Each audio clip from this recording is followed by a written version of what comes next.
Hello guys, this is a part two of that previous video जिसमें आपका point number 10 के बारे में डिस्कस कर रहा था। अनफॉर्चुनेटली क्या हुआ कि इसमें कुछ इशू की वजह से वीडियो आधे में स्टक हो गया एंड देन वहाँ से क्लोज हो गया। That's why I am making a new video right now. तो इसमें आपको जो बता रहा था, मैं अपना जो सिनेरियो था उसके बारे में बता रहा हूँ। What happened to me, I bought the work permit in 2023 I can say. 2023 मैंने वर्क परमिट लिया था बहुत रिसर्च करने के बाद and then I thought of applying for this Poland country. Poland के लिए अप्लाई करने के लिए देखा मैंने, क्योंकि प्रोसेस के बारे में I know end to end how the process works. क्योंकि मेरा जो अपना है, मैं अपना खुद डॉक्यूमेंटेशन कर लूँगा। अपॉइंटमेंट बुक करना होता है उसके बारे में भी देख लूँगा and then the other thing is, अगर रीअपील करना होगा तो मैं अपना खुद कर सकता हूँ। I don't have any issue. I know how the process works. मेरे को पता है कि प्रोसेस पूरा कैसे चलता है और कैसे इसमें आगे अपना वर्क करना है। थिंग इज, सबसे पहले जो मैंने वर्क परमिट लिया तो 3 साल की वैलिडिटी का परचेज किया था। और जो 3 साल की वैलिडिटी का ऐसा था कि 2023 से 2026 तक का है वो। तो उसमें कुछ प्रॉब्लम नहीं है मेरा, अभी टाइम है उसमें। और जो सैलरी है, सैलरी थोड़ा कम हो गया बट थिंग इज फिर भी आई थिंक एक बार ट्राई कर लूँगा मैं, अगर मेरे को मैनुअल अपॉइंटमेंट मिलता है। उसके बाद क्या हुआ था कि इनिशियल फॉर पहले मैंने अपॉइंटमेंट वगैरह चेक किया, एक बार अपॉइंटमेंट मिला बट थिंग इज पीसीसी मेरा नहीं बना था, डॉक्यूमेंट मेरे नहीं बने थे। फिर उसमें ऐसा हुआ, उस टाइम पे मेरे को अपना अपॉइंटमेंट कैंसिल करना पड़ा एंड देन उसके बाद मैंने देखा 2-3 महीने मैंने लगातार चेक किया तो उसमें प्रॉब्लम ऐसा हुआ कि उस टाइम पे स्लॉट्स वगैरह ओपन नहीं हो पाए। 2-3 बार ओपन स्लॉट देखे बट साइट क्रैश हो गई, कुछ ना कुछ प्रॉब्लम हो गया था, फिर अपॉइंटमेंट बुक नहीं हो पाया एंड देन उसके बाद मेरे पास टाइम नहीं हुआ और मैं रेगुलर बेसिस पे चेक नहीं कर पाया। फिर बहुत सारे चेंजेस आ गए प्रोसेस के अंदर। कभी एम्बेसी में प्रोसेस गया एंड देन दोबारा वीएफएस के अंदर आ गया एंड देन अभी मैं कॉन्टिन्यूस बेसिस पे अभी चेक ही नहीं कर रहा हूँ लास्ट 5 और 6 मंथ से। अगर मेरे को अगर चेक करना होता तो फिर मैं रेगुलर बेसिस पे चेक करता, बट थिंग इज अगर आप रेगुलर चेक करें तो मैनुअल मिलने की चांसेस हैं। मेरे साथ वाले बहुत कैंडिडेट थे इसमें जो तब से जुड़े हुए थे, उन लोगों ने भी मैनुअल चेक किया, अपॉइंटमेंट मिला उन्हें, उन लोगों ने सबमिशन करा। किसी लोगों का 10 नंबर का रिएक्शन आया, किसी के वीज़ा लग गए और वो लोग पोलैंड चले गए। तो ऐसे प्रोसेस वर्क कर रहा है। तो मेरा केस ऐसा हुआ कि जो मेरा जो केस था जिसमें मैंने अपना वर्क परमिट वगैरह तो मंगा लिया, because I know everything about the process. That is not the case with every single person जो भी अपना वीडियो वगैरह चेक कर रहा है। तो जितने भी कैंडिडेट हैं सबको प्रोसेस के बारे में नहीं पता है। सारे लोग अपना डॉक्यूमेंट प्रिपेयर नहीं कर पाते, तो फिर उसमें प्रॉब्लम ऐसा होता है वर्क परमिट उन लोगों ने कहीं से लिया है, डॉक्यूमेंट किसी और से करा रहे हैं, कंपनी से वो कोऑर्डिनेट नहीं कर पाते। बहुत सारे पैरामीटर्स आ जाते हैं इसमें। तो आप क्या करो, एक बार सबसे पहले अगर जिसका भी वर्क परमिट है, जो भी आपका एजेंट है, एजेंट से अपने बात करो कि वो आपका जो कंपनी कोऑर्डिनेशन है पूरा करा के देगा। इस चीज़ की श्योरिटी आप लो उससे। अगर वो कहता है कि अगर ईमेल जो भी रिक्वायर्ड होगा कंपनी मार्क करेगी तो सही है। और इसके अलावा जब भी ईमेल की रिक्वायरमेंट होगी कंपनी करके देगी। और वेरिफिकेशन के लिए भी कंपनी जिससे आपका वर्क परमिट आया वो रेडी होनी चाहिए। अगर आपके वर्क परमिट में इन्फॉर्मेशन नहीं है तो उससे बोलो कि एक ऑल्टरनेट ईमेल आईडी वगैरह प्रोवाइड करके दे कंपनी की, जिससे आप कोऑर्डिनेट कर सकें। And then the other thing is, जो आप जहाँ से भी अपना डॉक्यूमेंटेशन अपना बना के देख रहे हैं, डॉक्यूमेंटेशन अपना प्रॉपर कराएं। प्रॉपर एज एन बहुत सारी चीज़ होती है, मोटिवेशन लेटर होता है आपका, बहुत सारी चीज़ होती है, कवर लेटर होता है। जो डॉक्यूमेंट है सारे आपके सीरीज में होने चाहिए ताकि आपका रिजेक्शन ना आए। क्योंकि डॉक्यूमेंट आपके कोई भी बना देगा, that is not a big deal. 15-20 हज़ार रुपये आपके कोई भी लेगा और डॉक्यूमेंट आपके आगे प्रोवाइड कर देगा। कोई ऐसा एजेंट होना चाहिए जिसको ज़्यादा नॉलेज है प्रोसेस के बारे में। एजेंट लोग क्या करते हैं, एक जैसे डॉक्यूमेंट बना के 10 कैंडिडेट के भेज दिए। अब जो इमिग्रेशन ऑफिसर है, इमिग्रेशन ऑफिसर भी सारे अगर डॉक्यूमेंट वगैरह देखता है, अगर एक जैसे डॉक्यूमेंट 20 कैंडिडेट के आ रहे हैं तो फिर रिजेक्शन के चांसेस ज़्यादा होते हैं, आपको भी पता है। अगर एक ही मोटिवेशन लेटर 20 कैंडिडेट का बना के दे रहे हैं, एक ही सीक्वेंस वाइज में 20-25 कैंडिडेट के डॉक्यूमेंट है, तो फिर आपको भी पता है कि 25 के 25 का वीज़ा नहीं लगेगा। जो इमिग्रेशन ऑफिसर है वो भी आपके डॉक्यूमेंट वगैरह पूरे चेक करता है और उसके बेसिस में वो लोग आपका जो रिजल्ट प्रोवाइड करते हैं। ऐसा एजेंट होना चाहिए जो हर कैंडिडेट का, मेरे को लगता है जो मोटिवेशन लेटर है, जो डॉक्यूमेंट आपके होते हैं, जो जैसे यूनिवर्सल डॉक्यूमेंट्स हैं, जैसे आपके बैंक स्टेटमेंट, वो तो आपके सेम रहते हैं। अकोमोडेशन लेटर, वर्क परमिट, ये सारी चीज़ें हैं। इसके अलावा जो मोटिवेशन लेटर हर कैंडिडेट का थोड़ा इंटायरली डिफरेंट होना चाहिए, कैंडिडेट के बैकग्राउंड के अकॉर्डिंग।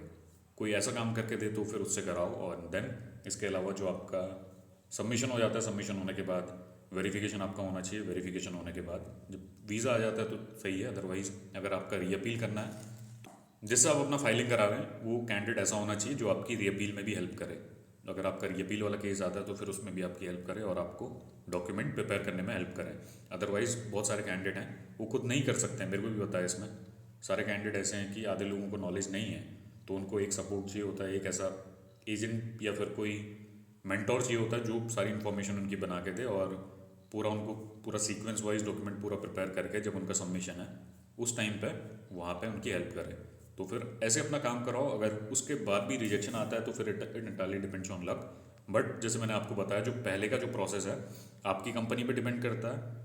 कंपनी के अलावा जिस जिसके रिजेक्शन आ रहे हैं उसके बारे में भी आपको बता दिया रिजेक्शन क्यों आ रहे हैं। सबसे पहले लैक ऑफ कोऑर्डिनेशन, दूसरा कंपनी का जो आपका वैल्यू है, मार्केट है, ब्लैकलिस्टेड नहीं होनी चाहिए, मार्केट वैल्यू कम नहीं होना चाहिए, जो लास्ट कितने साल से ऑपरेट कर रही, कितने एम्प्लॉयज़ हैं, बहुत सारी चीज़ें होती हैं। उसके अकॉर्डिंग आपका वर्क परमिट चेक होता है, फिर आपको वीज़ा मिलता है। अगर इमिग्रेशन ऑफिसर आपका कंपनी चेक करता है और उसके बाद कोऑर्डिनेशन नहीं हो पाता, अपार्ट फ्रॉम दैट कंपनी की वैल्यू उतनी सही नहीं है, कंपनी बहुत अच्छे टाइम से ऑपरेट नहीं कर रही, तो फिर उसमें आपके केसेस क्या होते हैं? अगर एम्प्लॉय वहाँ जाएगा, कंपनी उसको कुछ ना कुछ टाइम पर कुछ प्रॉब्लम होगा, फिर उसके बाद क्या होगा, जो कैंडिडेट है वो कंपनी छोड़ देगा या इधर उधर कहीं रिलोकेट होगा या फिर इलीगली वहाँ स्टे करेगा या फिर वहाँ से कहीं और चले जाएगा। तो ये प्रॉब्लम होता है। पोलैंड का अगर देखूँ तो पोलैंड का ऐसा सैलरी स्लैब वगैरह वहाँ पर उतना सही नहीं है। बहुत सारे कैंडिडेट क्या करते हैं, यहाँ से पोलैंड जाते हैं, वीज़ा मिलता है, कंपनी ख़राब होती है, उसके बाद क्या होता है कि वो लोग कहीं और रिलोकेट कर जाते हैं। तो उन पे पास सारा डेटा रहता है कि कैंडिडेट कब आया था और कब यहाँ से कहीं और चलेंगे। तो फिर 1 साल का जो कॉन्ट्रैक्ट है, अगर उससे पहले ही काम छोड़ के चले जा रहे हो या फिर अदर थिंग है कहीं और रिलोकेट कर लेते हो, तो उन पर डेटा वगैरह सब रहता है। उसके बेसिस पे जो इमिग्रेशन के डिसीजन है, इमिग्रेशन के डिसीजन उसके बेसिस पे बनाए जाते हैं। हर कंट्री का एक कोटा होता है, हर कंट्री की एक रिपोर्ट आती है, कितने कैंडिडेट उनके 1 साल के अंदर वहाँ पे गए और उसके बाद कितने लोग वहाँ से इधर उधर चले गए, एंड देन उसके अकॉर्डिंग रेशियो बनता है। तो ये सारे पैरामीटर्स हैं, इसको आपको ध्यान पर रखना है, उसके अकॉर्डिंग अपना फाइलिंग वगैरह करनी है। अगर अभी का टाइम देखूँ तो फिर अनसर्टेन पॉइंट नंबर 10 है, बट आपके ऊपर पूरा डिपेंड करता है, अपनी फाइलिंग वगैरह पूरी प्रॉपर करें। और इसके अलावा अदर थिंग है, अदर पॉइंट्स भी हैं रिफ्यूज़ल लेटर के अंदर, उसके लिए मैं एक सेपरेट सेशन बनाना आज से स्टार्ट करूँगा ताकि आपको उसका प्रॉब्लम ना आए। और जितने लोग भी अप्लाई कर रहे हैं वीज़ा लग जाएँ, कितने भी उनका जो कोटा है, मेनली तो जैसा मैं आपको हर बार कहता हूँ जितना उनका कोटा है उसके अकॉर्डिंग होता है, बट जो 15% आपके कैंडिडेट हैं इनके डॉक्यूमेंट एग्जैक्टली जो उनकी रिक्वायरमेंट थी उसके अकॉर्डिंग प्रिपेयर थे, तभी 15 कैंडिडेट हैं उन लोगों को वीज़ा मिल गया, कोऑर्डिनेशन हो पाया, डॉक्यूमेंट पूरे उन लोगों ने सेट ऑफ डॉक्यूमेंट थे उनके प्रॉपर लगे थे, और जो भी कंपनी रिक्वायरमेंट होती है इमिग्रेशन ऑफिसर की या फिर इमिग्रेशन जो पैनल होता है उनकी, तो उन लोगों ने सारी मीट करी। तो फिर क्या हुआ, उन लोगों का वीज़ा लग गया और वो लोग ट्रैवल करते हैं। अभी भी 15 से 20%, 15% कहूँगा, इतने लोगों के वीज़ा लगे हैं, वीज़ा आ गए और they are travelling to Poland within next 15-20 days. अभी जो लास्ट वाला लॉट था वो निकला, उसके बारे में आपको मैं इन्फॉर्मेशन शेयर कर रहा हूँ।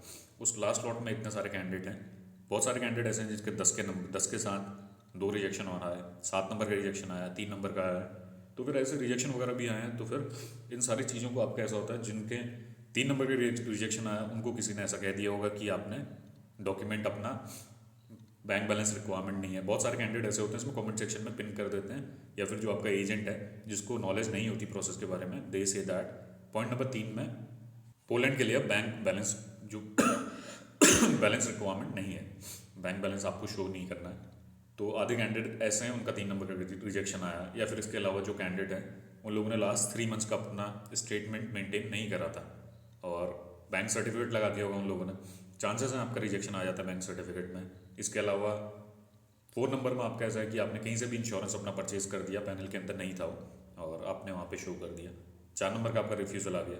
तो there are so many things, आपको सब चीज़ चेक करनी पड़ती हैं, उसके बाद अपना सबमिशन करना है। ऐसे ही अगर आप कोई भी डॉक्यूमेंट लगा दोगे तो फिर रिजेक्शन आने के आपके हाई चांसेस हो जाते हैं। So these are the things I would like to disclose with you guys. और इसके अलावा अपॉइंटमेंट आप चेक करो आज, देर माइट भी पॉसिबिलिटी ओपन हो जाए। और जैसा मैं आपको कहता हूँ वेंसडे उनका पीक टाइम रहता है, बट एसओपी के अकॉर्डिंग कभी काम नहीं करते वो लोग।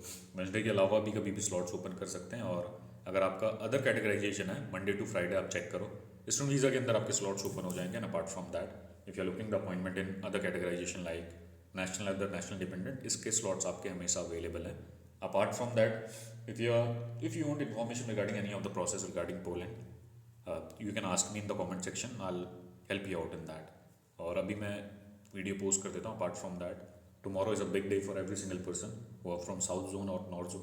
कल उन लोगों ने बोला है कि अपॉइंटमेंट ओपन होने वाले हैं, so there might be possibility आपको भी अपॉइंटमेंट वगैरह मिल जाए कल। अपना टाइम से लॉगिन करो और चेक ईच एंड एवरीथिंग। और इसके अलावा देखो क्या होता है। That's all for now, that's all from my and if you have any queries regarding the process you can ask me, and there are so many updates regarding the process that I would like to share it with you guys.